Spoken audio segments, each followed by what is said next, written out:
Former President Olusegun Obasanjo has expressed doubt over the credibility of the Independent National Electoral Commission (INEC) to deliver credible 2019 general elections. Obasanjo, in a statement titled "Point for Concern and Action" on Sunday, disclosed that, going by the track record of the present leadership of the INEC, believers in the democracy must be prepared for the worst form of the commission. The statement read, "I personally have serious doubt about the present INEC integrity, impartiality, and competency to conduct a fair, free, and credible election. And if INEC is willing, with the ruling party and the government allow it, from what we saw and know about Osun State gubernatorial election and what was conclusive was declared inconclusive despite all the advice to the contrary. The unnecessary rerun, if viewed as a test run for a larger general election, would lead people to expect incidences of deliberately contrived, broken, or non-working voting machine or card reader, confusion of voters as their voting stations, inadequate supply of voting material to designated places, long line to discourage voters, turning blind eyes to favor the blue-eyes political parties of INEC because the commissions and will be tied to enable aged men and women to perform their awesome assignment. God save Nigeria. It is up to Nigeria to ensure that red line is not crossed in safeguarding our fledgling democracy, and if crossed, appropriate action must be taken not to allow our democracy to derail." According to Obasanjo, a friend of mine who is more credulous and who claimed to be close to the chair of the INEC keep telling me that INEC will retrieve its image and reputation by conducting the coming election with utmost integrity and impartiality.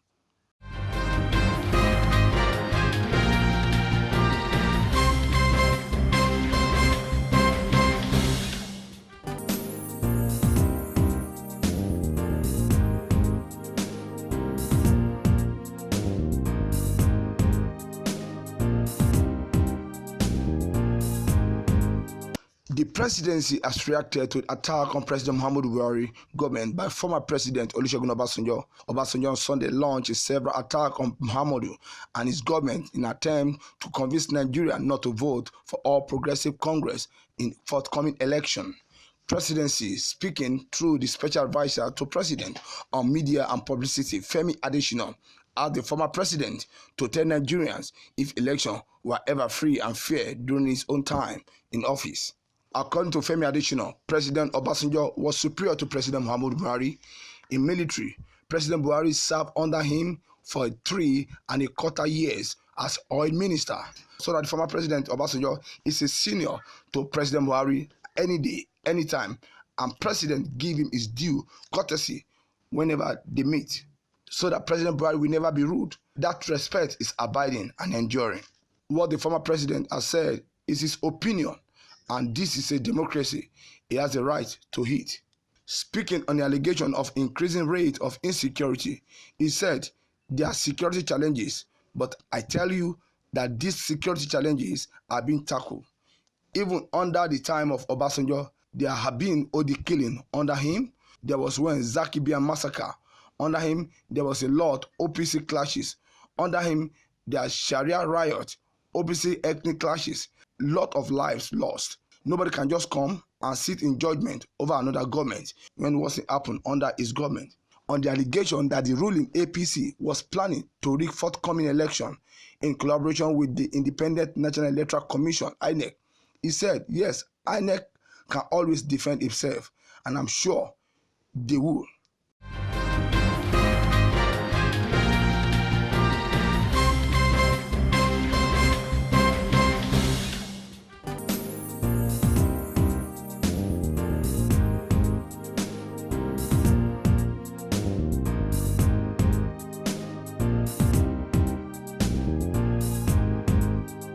Ahead of the forthcoming general election, the Nigerian Immigration Service has threatened to prosecute and deport foreigners who might disguise as tourists to monitor the elections without being accredited. Speaking at the service first quarterly forum aimed to address the service preparedness towards 2019 general election, the Controller General of Immigration, Mohammed Babandede, said the Federal Ministry of Foreign Affairs is responsible for the accreditation of international election monitors adding that only genuine monitors would be allowed access to the election venues. Also, a lot of foreigners will be coming into this country as monitors. We want genuine monitors. We don't want anybody who will come and create tension and crisis in our community. So any non-Nigerians coming outside, we must know the purpose of coming is for monitoring. If you get a visa to come to Nigeria to do business, to do tourism, to participate in something else other than monitoring election, and we found you monitoring election, we will charge you and deport you, because that's not what we asked for. The Ministry of Foreign Affairs, INEC, they are taking care of accreditation of election monitors. So if you are a monitor of election, participating in election, please declare it right from the beginning. We don't want to find people who will do clandestine operation in the name of election. It's not allowed. In our country, if you come into this country for a purpose, you must remain for that purpose. If you are coming here to work, work. If you are coming to be a tourist, be a tourist. But don't use that opportunity to participate in election in any way. He, however, noted that prior to the general election, all entry points into the country would be closed, especially land borders, as a strategy to halt foreigners from participating in the election. What our function is to ensure that the borders does not attract crowds and people who will come and cause crisis during election, because politicians might be capable of inviting people from outside to participate in election, to create tension. We have identified hotspots which you need to look at very clearly and very carefully. So you make sure the borders kept closed, because the Minister of Interior will declare the borders closed for that period, especially land borders, to make sure they are well covered, people don't go in and out. It's your duty also to ensure non-Nigerians don't vote. We said this several times without number. We have the ability to identify non-Nigerians, and we have been identifying. You will agree with me that I have released a statement this year that we have returned a lot of voters' cards to INEC, which we seize from non-Nigerians either at the port of entry or in the process of applying for passports. The immigration boss also cautioned his men to be professional and not allow any politicians use them to achieve their personal desire. Call on you not to be corrupt during election. You must not be bought by politicians. You must not collect anything from politicians in order to participate in election. Your duty is to government of Nigeria. Your loyalty is the Federal Republic of Nigeria, and you must remain neutral. That's our job, to make sure that we do our duty. We must not be bought, we must not be hired, we must not be used by any politicians. Nigeria is greater than any individual, so we will continue to do our best to ensure that this election is credible. In Abuja.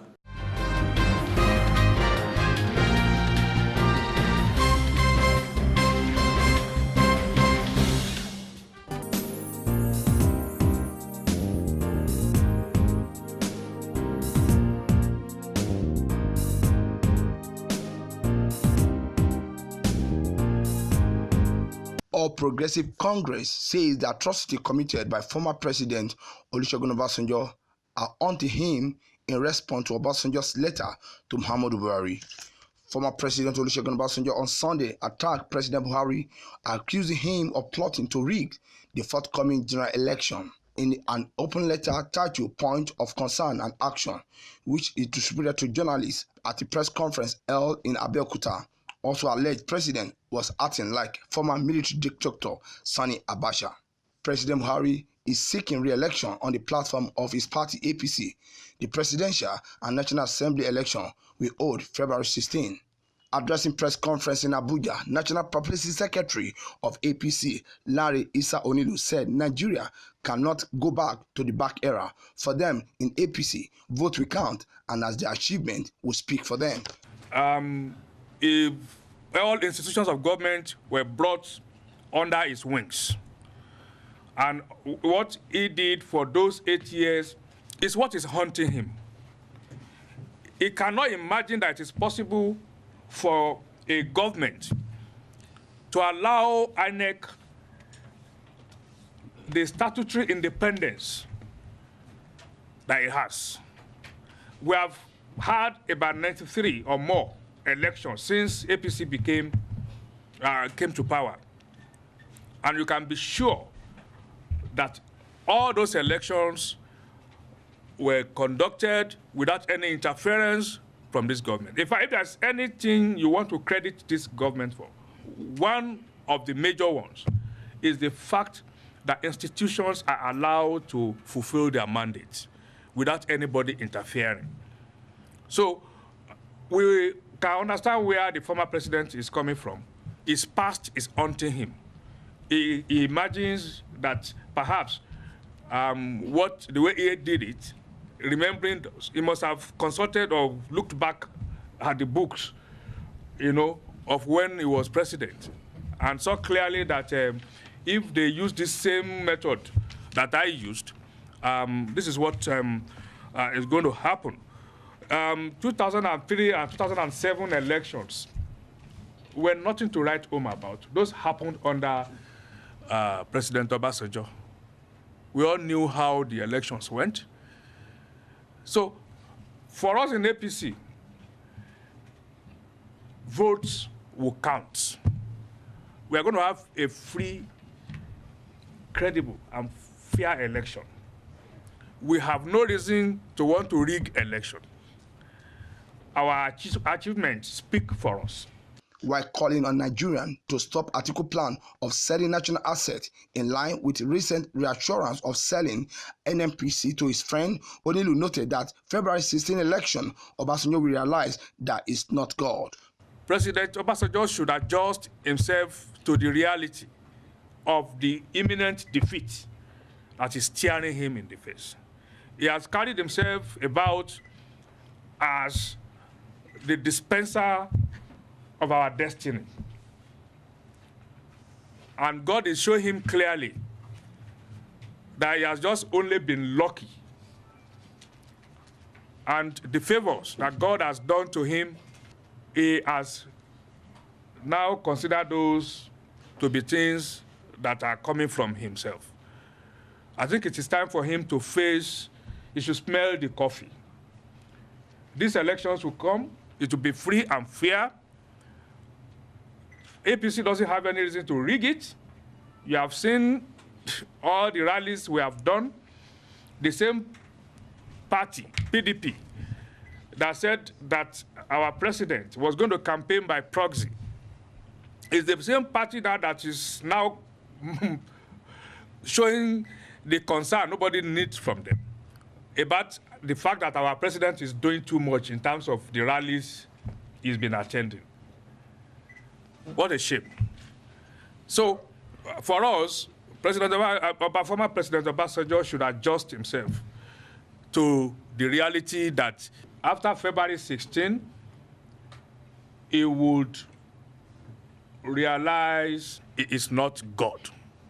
On the presidential debate, APC spokesman said Atiku had an opportunity to apologize to the nation during the debate for his misdeed, but he was busy planning to attack President Buhari.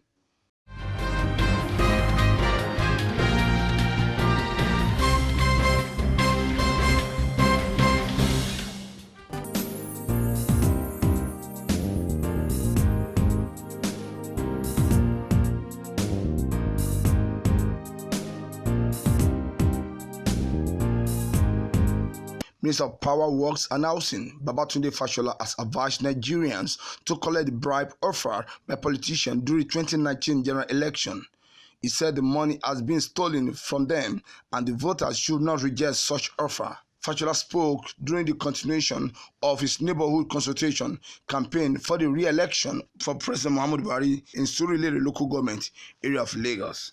Speaking on the vote buying, he said they will want to bribe you. If they bring the money, collect it because it is your money that they stash away, but don't sell your conscience. At his own World G3, Fashola read out the achievement of Muhammadu Buhari, which include improved power supply. He said 108 metering companies have been given license to supply meters to address problem of discriminatory and arbitrary billing in the electricity sector. Nigerian Electricity Regulation Commission has made the regulation around which it will work. 108 companies, small businesses that will also create employment because these companies are now going to supply meters.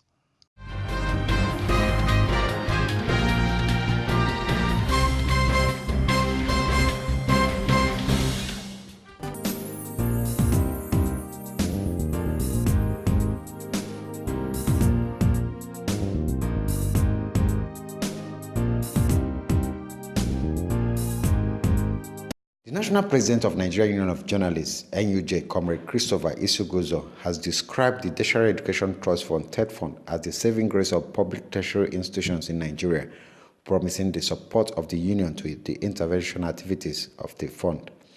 The NUJ President, who spoke when he visited the Executive Secretary of TED Fund, Dr. Abdullahi Bichi Bafa, in Abuja, stated that without the intervention efforts of TED Fund, most of the institution would have no physical infrastructure to carry out any meaningful learning and teaching activities. He expressed satisfaction in the relationship between TED Fund and members of the media, which he said was seen in the constant positive reportage of the events of the agency. In his response, the Executive Secretary TED Fund, Dr. Bafa, thanked the NUJ President and his team for the visit, describing the Union as a very strategic and major stakeholder in all the activities of the fund. He promised that the fund will not relent in its duty of working with the development of tertiary institutions in Nigeria. TED Fund boss explained that the fund recently achieved about 93.5% improvement in the area of beneficiary institutions accessing their allocations from TED Fund. The NJ President was accompanied by the Secretary General and other officials of the Union. In Abuja, LM Chukwemeka reports.